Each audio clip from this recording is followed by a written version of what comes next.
5 things I hate about perhaps the most loved race sim ever produced for a PC. These are just my thoughts as a casual hobbyist race simmer. They're going to be balanced out with the 5 things I love in another video as part of this love-hate series.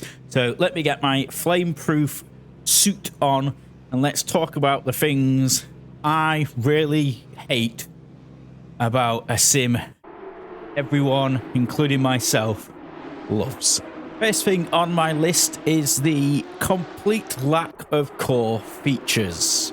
Right, gonna have to hear me out with this one, guys. I know mods have done wonders. We all have heavily customized installs, but essentially a bunch of key features we see on other platforms, even those of the Assetto Corsa Vintage, do show some holes in the Assetto Corsa platform.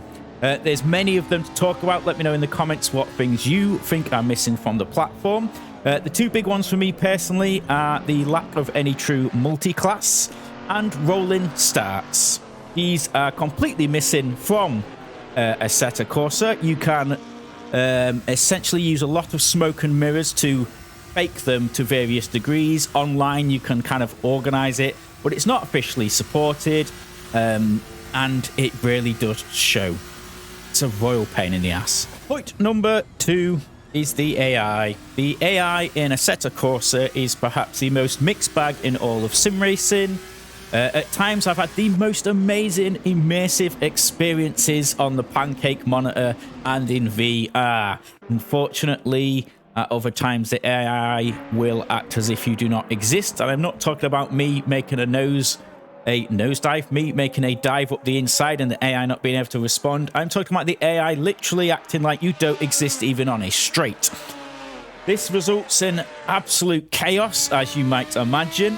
And to tie in with point 1 as well, the definite pet peeve for me personally is that due to no rolling starts, many of the cars you get in Assetto Corsa are not really designed for a standing start. This is made even worse with AI that doesn't always know how to start a car correctly, meaning that the start of some races mean essentially you don't start until 10-15 seconds after the green light, just so you can allow the AI to get moving.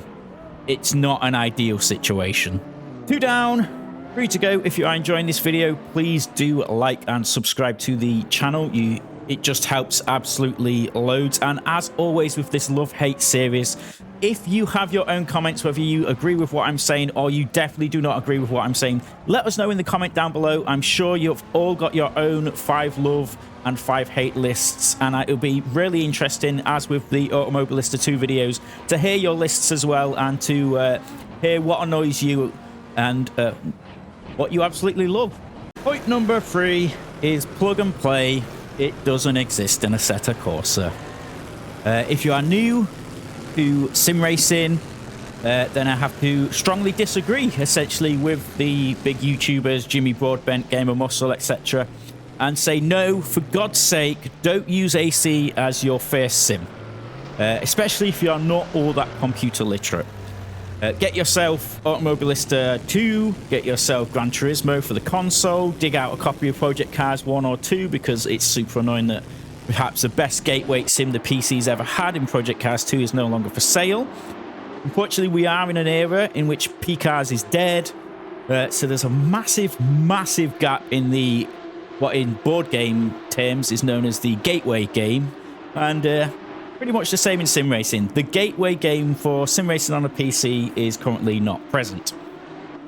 AC is amazing, don't get me wrong, but it requires mods on top of mods on top of mods on top of readmes, basic IT knowledge, and then just time.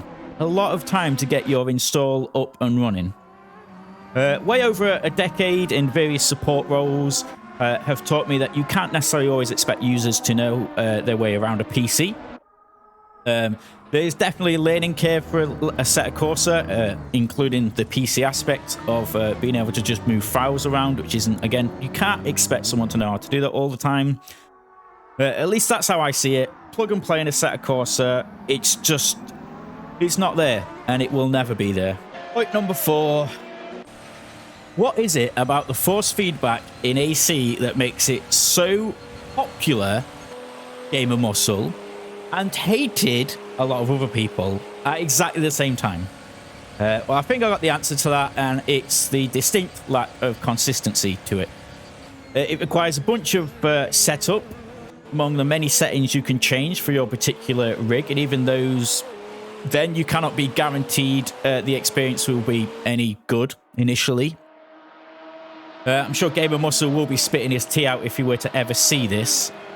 But it is what it is. When it works, it's amazing. I'll talk about that on my other video. But when it doesn't work, oh my god, it doesn't work. And it's a pain in the ass. And I've had it on multiple rigs, multiple computers. And the consistency is all over the place. It's absolutely mental. When it's dialed in, amazing. Unfortunately, at least with my experience, 80% of the time it's not dialed in. And again, there's little rhyme or reason. It's just, I just hate it. I hate it and love it at the same time. Point number 5, and the last one in this video. Casual online racing does not exist. Due to the mods having to match, amongst many other things, the casual online public lobby race tends to not exist in Assetto Corsa. If you want to lap the tourist Nords, then AC is your sim. Want to rag the Japanese highways in a JDM shitbox, then AC is your sim. And I'm just going to caveat that with, oh my god, please do that, people. If you've never ragged a JDM shitbox around the streets of the highways of Japan in Assetto Corsa with friends, do it. Do it. It's some of the best fun you're going to have in sim racing, guaranteed, with traffic. It's insane. Back to the hate, though. But if you do want to just jump into a race with friends, randomly select a car, it's not exactly something that exists in Assetto Corsa. Most racing is limited to organised leagues and very specific groups.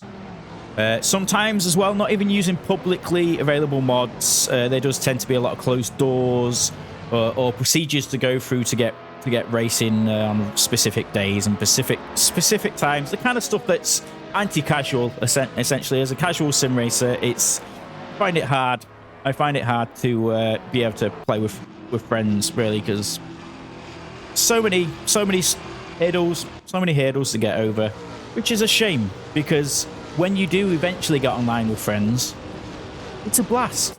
It's a lot of fun. That's my 5 things that I dislike, I hate, grinds my gears about Assetto Corsa. If you've got your own 5 things, do let us know in the comments down below. Let us know what grinds your gears. In the next video in the series, it will be 5 things that I love about Assetto Corsa, and I'm still trying to write that because, let's face it, there's a whole lot of things to love about the platform despite this video. So if you want to get notified about that, click the like button down below, click subscribe if you want to see what I hate and love about Assetto, about Automobilista 2. Check out this video above, and I will see you hopefully on the next video. Look forward to hearing from you. Bye bye.